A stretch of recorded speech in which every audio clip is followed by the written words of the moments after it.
Il est jeune, il ose tout, ou presque. Il teste pour nous différentes disciplines du sport, mais pas que. Aujourd'hui, c'est du sport et c'est la capoeira. Bonjour Benjamin. Bonjour Sarah, exactement, la capoeira, on va prendre la direction du Brésil, son soleil, ses jolies filles, son football et puis, eh bien, sa capoeira. Alors Sarah, est-ce que vous connaissiez déjà un petit peu cet art martial particulier? En fait, on mélange souvent avec une sorte de danse. Hein. Exactement, c'est une danse en fait. Ah voilà, oui c'est ça. C'est vraiment une danse. Alors ce que je vous propose, c'est de regarder un petit peu les images pour voir à quoi ressemble le sport. Ouais. Et ce sport, moi je vais vous le présenter parce qu'il a une histoire très particulière. C'est né au Brésil au XVIe siècle. À l'époque, en fait, il y avait énormément d'esclaves africains qui partaient au Brésil. Et comme ils étaient esclaves, eh bien, ils voulaient se rebeller, combattre un petit peu le maître. Et le problème, c'est qu'ils ne pouvaient pas s'entraîner à combattre. Donc qu'est-ce qu'ils ont fait? Ils ont inventé une danse avec de la musique, mais où les mouvements étaient simplement des mouvements de combat. Et donc c'est comme ça qu'est née la capoeira. Les maîtres ont toujours cru que les esclaves dansaient, mais en fait, ils s'entraînaient à combattre. C'était très simple. Un coup de poing, eh bien, vous esquivez. Et avec la musique, ça fait un peu une petite danse. Et ça a bien évolué. Ah oui, aujourd'hui, on a carrément des académies, des écoles, il y a un système professeur-élève, des ceintures aussi, comme on a par exemple en judo. Voilà, comme au judo, au karaté, sauf qu'ici, les ceintures ont la couleur du drapeau brésilien.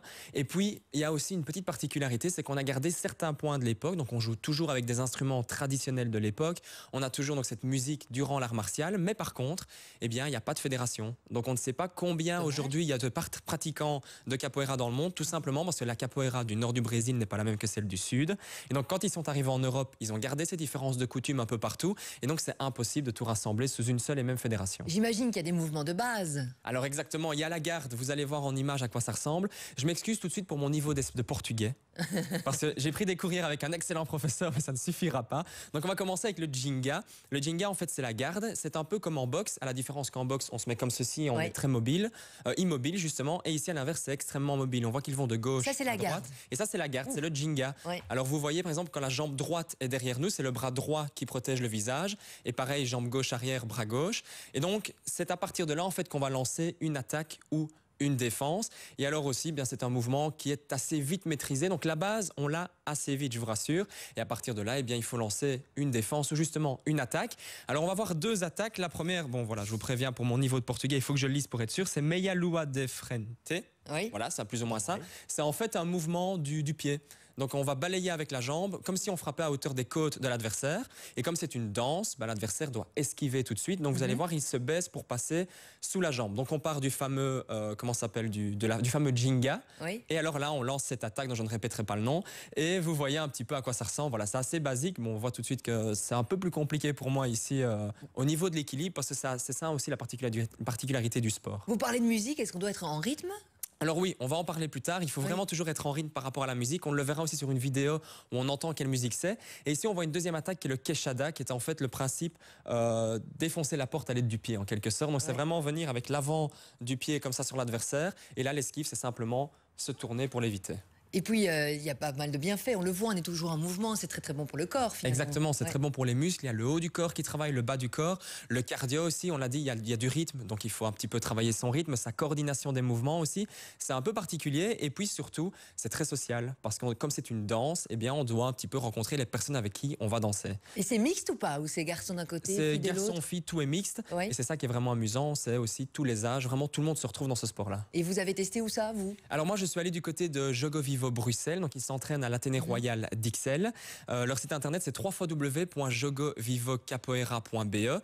Alors, les cours, c'est toute la semaine. Lundi, mercredi, vendredi pour les débutants. Et mardi, pour les profs, enfin, les plus habitués. Et mardi, jeudi pour les débutants. On a encore d'autres images qu'on verra tout à l'heure. D'ici quelques minutes, on verra quoi?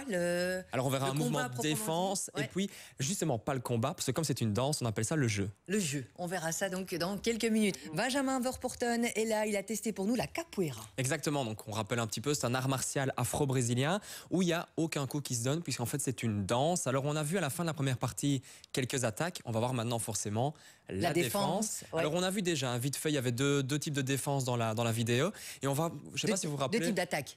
On a deux types d'attaques et où à un moment donné, notamment quand je donne un coup, on voit l'adversaire qui se baisse. Et bien ici c'est le même principe, on se baisse mais on va faire un pivot au niveau des jambes. Vous voyez que c'est pas spécialement facile parce qu'il faut vraiment pivoter les jambes, vraiment switcher les jambes en gardant l'équilibre. Et en fait, le principe après, c'est de rouler pour un peu s'éloigner de l'adversaire et donc éviter, par exemple, s'il donnait un coup, et puis immédiatement avec l'autre point, par exemple. Donc, c'est s'éloigner. Alors, on voit les images, vous étiez dans un parking, là où Non, en fait, c'est l'Athénée Royal d'Ixelles. C'est un petit peu la cour interne de l'Athénée Royal Royale d'Ixelles. Et en fait, ce mouvement, voilà, il est assez difficile à réaliser. Et en fait, le sport est très visuel. Donc, une fois qu'on a un peu de niveau, on est capable de faire des roues, de véritables sauts, etc. Je vous l'ai pas mis parce que ma roue ressemblait plutôt à un carré. Donc, c'était un petit peu difficile. Mais voilà, ça peut devenir extrêmement beau à voir, extrêmement visuel. Et donc, justement, je vous propose d'enchaîner tout de suite avec le jeu en lui-même. Le combat, même si c'est pas un combat, puisque c'est une danse. Et en fait, le combat, il s'appelle Jogos, c'est le jeu. Et le cercle, lui, s'appelle tout simplement Roda. Roda. Ouais. Alors vous voyez, le principe, c'est que tous les participants se mettent en cercle. Il y a des instruments derrière, donc on joue la musique traditionnelle brésilienne. Et vous le voyez, c'est très très visuel. Regardez le professeur, hop, voilà. Et donc, ce que je vous propose, c'est tout simplement de profiter un petit peu de la musique traditionnelle, voir un petit peu l'ambiance qu'il y a durant cette Roda. On écoute et on regarde.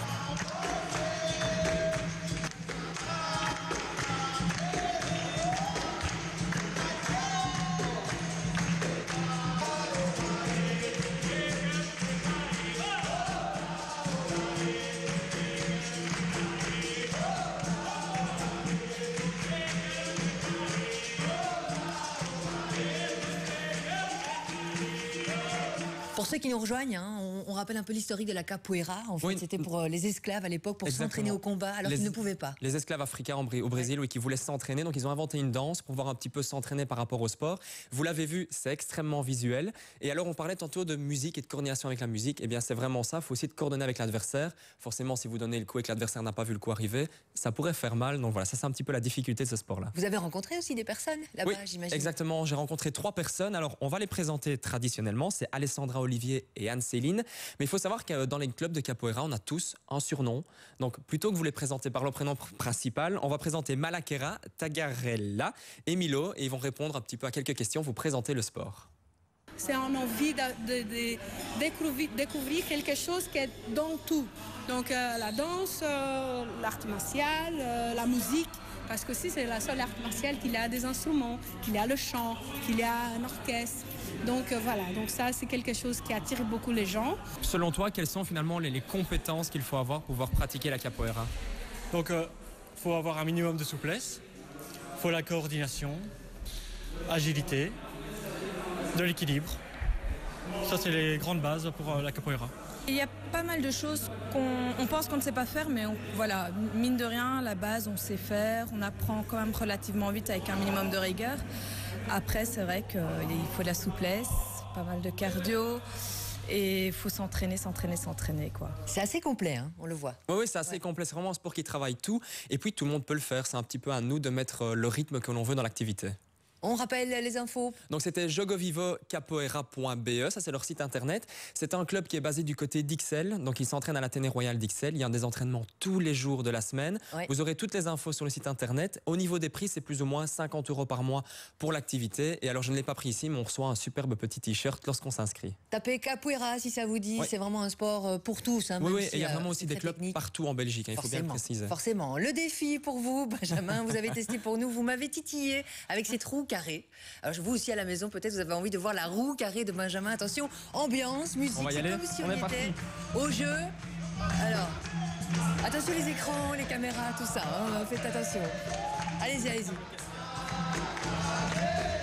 Oh, ben ça va, c'est pas vraiment carré. Attendez, vous pouvez en faire une. Voilà, la fille qui dit, c'était bien, mais on refait. Mais comme ça, je vous filme de près. Attendez, Comment ça? Oh ben ça va, ça va, il a réussi, Sébastien? Est-ce que vous voulez Allez, j'en fais une, allez. J'espère que je suis assez souple. Voilà, on est parti. C'était une très belle roue, ça. Oh là là, j'ai mal partout. Ouh là là, Sébastien, vous voulez vous initier? Non, ça va, sans façon. De grand matin, sans échauffement, ça fait un petit peu mal Toujours partout. Un peu sportif, le vendredi, comme ça. Juste avant le week-end, ouais. Ah là là, bon vendredi, justement, il est 6h30.